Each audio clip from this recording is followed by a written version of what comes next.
কাছাড়ি বাজার সংবাদ এই চ্যানেলের মাধ্যমে আপনারা সবরে জানাই শুভেচ্ছা। এখন আপনার সামনে আন্তর্জাতিক গুরুত্বপূর্ণ খবর তুলে ধরা হইব। এই চ্যানেলটা সাবস্ক্রাইব করিয়া সঙ্গে থাকবা, তাহলে এখন শুনিলাক আন্তর্জাতিক গুরুত্বপূর্ণ খবর।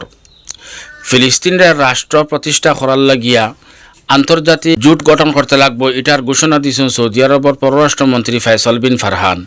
ফয়সল বিন ফারহানে কইছেন ফিলিস্তিন রাষ্ট্র প্রতিষ্ঠা করার লাগিয়া ইউরোপ সহ আন্তর্জাতিক একটা জোট গঠন করতে লাগবো। এই জোটের মাধ্যমে শান্তি চাবা হইব, শান্তি প্রত্যাখ্যান করা হইত না, শান্তিরে বহাল রাখিয়া ফিলিস্তিনের রাষ্ট্র ঘোষিত করা হইব। ফয়সল বিন ফারহানের এই ঘোষণার পরে ইসরায়েল এবং আমেরিকা বিপাকে পড়ে গেছেন, কারণ অতদিন সৌদি আরবে বেশ কিছু মাতিও মাতছে না। এখন চাইয়া দেখছে সৌদি আরবে গাজার মধ্যে অনবরত গণহত্যা চলের এবং গাজার মতো লেবাননের খরচ সার ইসরায়েলে।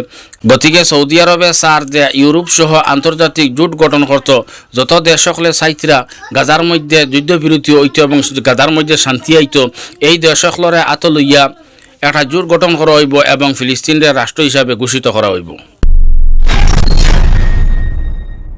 ইয়েমেনের হুতি মুজাহিদিনসকলে ইসরায়েলের গুরুত্বপূর্ণ স্থান লক্ষ্যবস্তু করিয়া আজকে মিসাইল নিক্ষেপ করছেন। ইসরায়েলের সেনা এক বিবৃতিত কইছেন, আমরা এই মিসাইল আকাশত ধ্বংস করে লইছি, কিন্তু এক টুকরা জমিনে ফোড়ায় আগুন লাগি গেছিল। আর হুতি মুজাহিদিনসকলে কইতেন, আমরা যে বস্তু লক্ষ্য করিয়া মিসাইল নিক্ষেপ করছি সেই বস্তুর মধ্যে ফুরা ভাবে গিয়া অ্যাটাক করছে আমরা মিসাইলে। আর ইসরায়েলের সেনা বিবৃতির যে কথা কইছেন এটা একদম মিথ্যা। আর ইসরায়েলের সেনা এই কথা কইতরা যে আমরা লেবাননের 220টি জায়গাত বোমা বর্ষণ করছি এবং গত 28 ঘন্টার ভিতরে 92 জন শহীদ হয়েছেন এবং 153 জন গুরুতর জখমী হয়েছেন। লেবাননের ইসলামিক গ্রুপ হিজবুল্লাহর প্রধান হাসান নাসরুল্লাহর পক্ষ থেকে একটা বিবৃতি আইছে। তাই কইছেন যে ইসরায়েলে লেবাননের যুদ্ধ আরম্ভ করিয়া এখন যুদ্ধবিরতির মাতের আসলে ইসরায়েলের উদ্দেশ্য ইয়ে থাকলো যে লেবাননের লগে যদি যুদ্ধ আরম্ভ করা হয় তাহলে পরে যুদ্ধবিরতি করমু, আর যুদ্ধবিরতির মধ্যে শর্ত রাখমু যে যাহাতে গাজার কারণে হিজবুল্লাহ ইসরায়েলের উপরে কোনো ধরনের আক্রমণ না করেন আর গাজার মধ্যে একতরফা গণহত্যা চালাইয়া যাইত। ও উদ্দেশ্য ইসরায়েলে লেবাননের লগে যুদ্ধ আরম্ভ করছে এবং বম্পিং করে নিরীহ মানুষের উপরে, আর এখন যুদ্ধবিরতির মাতের যে হিজবুল্লাহর প্রধান হাসান নাসরুল্লাহ কইছেন যে যুদ্ধবিরতি হইলেও কিন্তু গাজার যত সময় বোমা বর্ষণ করা হইব ততক্ষণ পর্যন্ত হিজবুল্লাহর পক্ষ থেকে ইসরায়েলের ভিতরে আগ্রাসন বন্ধ হইত না। হিজবুল্লাহ অনবরত ইসরায়েলের ভিতরে হামলা করতে থাকবা। হ্যাঁ, যে সময় গাজার মধ্যে গণহত্যা বন্ধ হয়ে যাব, গাজার হামলা বন্ধ হয়ে যাব, তখন লগে লগে আমরা খোয়া লাগতো না, আমরার পক্ষ থেকেও ইসরায়েলের উপরে হামলা বন্ধ হয়ে যাব। ইয়েমেনের হুতি মুজাহিদিনসকলে আজকে আরেকটা চমক দেখাইছেন যে ইয়েমেন তাকিয়া ব্লাস্টিক মিসাইল সহ 3টা ক্ষেপণাস্ত্র ইসরায়েলের রাজধানী তেল আবিব ছাড়ছেন।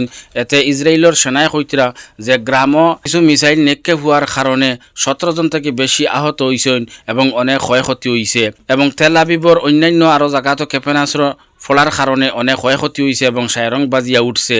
এই রিপোর্ট ইসরায়েলের সেনায় প্রকাশ করছেন। এটা তারা কিভাবে প্রকাশ করলা, কারণ ইসরায়েল হিজবুল্লাহ এবং হুতি মুজাহিদিনসকলের হামলার কারণে কেমন ক্ষয়ক্ষতিও এবং আহত নিহতর কোনো খবর তারা প্রকাশ করে না।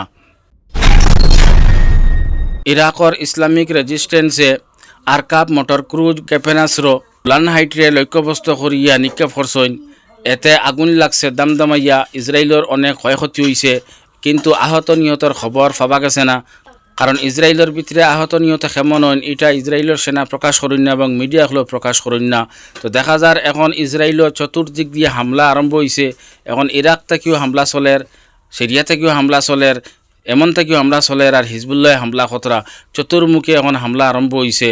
যার কারণে নেতানিয়াহুয়ে এখন চাইতরা জো বাইডেন দিয়া এবং ফ্রান্সরে দিয়া যে কীভাবে যুদ্ধবিরতি করা হয়, আর মিডিয়াতে ইয়া গরম গরম দমকি দিতরা যে আমার যুদ্ধ বন্ধ হইতো না, আমার আগ্রাসন আরও বাড়তে থাকবো।